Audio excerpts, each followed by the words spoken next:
എൻ്റെ വീഡിയോയിലേക്ക് സ്വാഗതം. ഇന്നൊരു മാമ്പഴക്കറിയാണ്. മാമ്പഴക്കാലാണല്ലോ. അപ്പോൾ ഞാൻ നേരത്തെ പറഞ്ഞതുപോലെ ചില പഴമയുടെ രുചി. വീട്ടിൽ ധാരാളം മാമ്പഴം ഉള്ളപ്പോൾ ഓരോ ദിവസവും മാമ്പഴം കൂട്ടാനാണ് പല വ്യത്യസ്ത രുചികളിലൂടെ. അപ്പോൾ എൻ്റെ അമ്മയ്ക്ക് ഏറ്റവും ഇഷ്ടപ്പെട്ട ഒരു മാമ്പഴക്കറി ഉണ്ട്, മാമ്പഴ മുളകുശി. അത് 3 തരത്തിൽ അമ്മ വെച്ചാണ് ഞാൻ കഴിച്ചിരിക്കുന്നത്. മുളകുശിയും 3 തരത്തിൽ വെക്കും, മാമ്പഴ മുളകുശി. അതിൽ ഒന്നാണ് ഞാനിവിടെ കാണിക്കുന്നത്. അപ്പോൾ നോക്കാം അമ്മയുടെ രുചി എങ്ങനെയുണ്ടെന്ന്.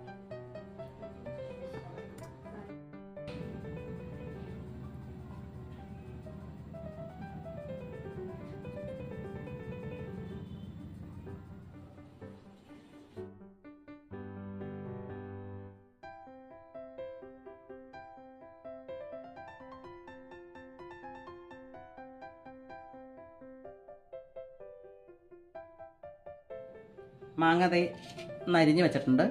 ഇനി അതിലേക്ക് നമുക്ക് പച്ചമുളകൊക്കെ ഇടാം. നല്ല വലിയ പച്ചമുളക് കേട്ടോ, അത് കാരണം എരിവിൻ്റെ കാര്യം അറിയില്ല, നല്ല 2 മതി. ഇതിപ്പോൾ ഒരെണ്ണമാണ്, ഒരെണ്ണം കൂടി ഇടാം. മണമൊക്കെ വരുന്നുണ്ട്, അപ്പം നല്ല എരിവുള്ള മുളകായിരിക്കും. കുറച്ച് ചുവന്നുള്ളി,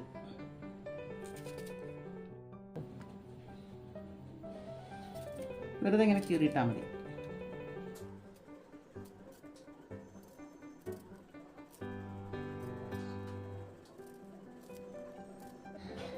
പാകത്തിന് ഉപ്പ്, കുറച്ച് മഞ്ഞൾപ്പൊടി, കുറച്ച് മുളക് പൊടി മതി.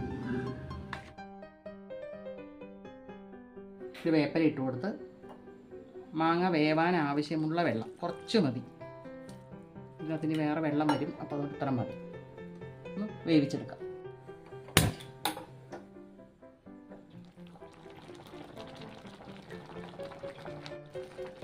മാങ്ങ നല്ലോണം വെന്തുടഞ്ഞു കേട്ടോ. ഇതാ മാങ്ങാണ്ടിന്നൊക്കെ ഇതാ. ഇനി നമുക്ക് ഇതിനകത്തേക്ക് കുറച്ച് തേങ്ങാപ്പാൽ ഒഴിക്കാം. ഇതൊരു മുളകുശിയാണേ. ഇത് ഉണ്ടാക്കാൻ കാര്യം വെച്ചാൽ അമ്മയ്ക്ക് മാമ്പഴ പുളിശ്ശേരി വെക്കുന്നതിനും കൂടുതൽ ഇഷ്ടം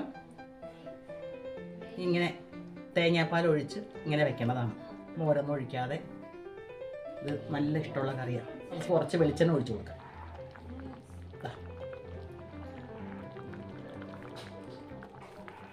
ഇത് വേപ്പല, ഗ്യാസ് ഓഫ് ചെയ്യാം. കണ്ടില്ലേ, അമ്മ ഉണ്ടാക്കുന്ന അത്ര രുചി വന്നോന്ന് അറിയില്ല, എന്നാലും അത് കഴിച്ചു നോക്കിയപ്പോൾ അമ്മയുടെ ഒരു സ്നേഹം രുചിയിലൂടെ നമുക്ക് കിട്ടി. എല്ലാവരും ഒന്ന് ഉണ്ടാക്കി നോക്കുക. എപ്പോഴും നമ്മൾ തേങ്ങ അരച്ചക്കയിലേ വെക്കുക. അപ്പോൾ ഈ മാമ്പഴ മോശം വെച്ചിട്ട് അഭിപ്രായങ്ങൾ അറിയിക്കുക.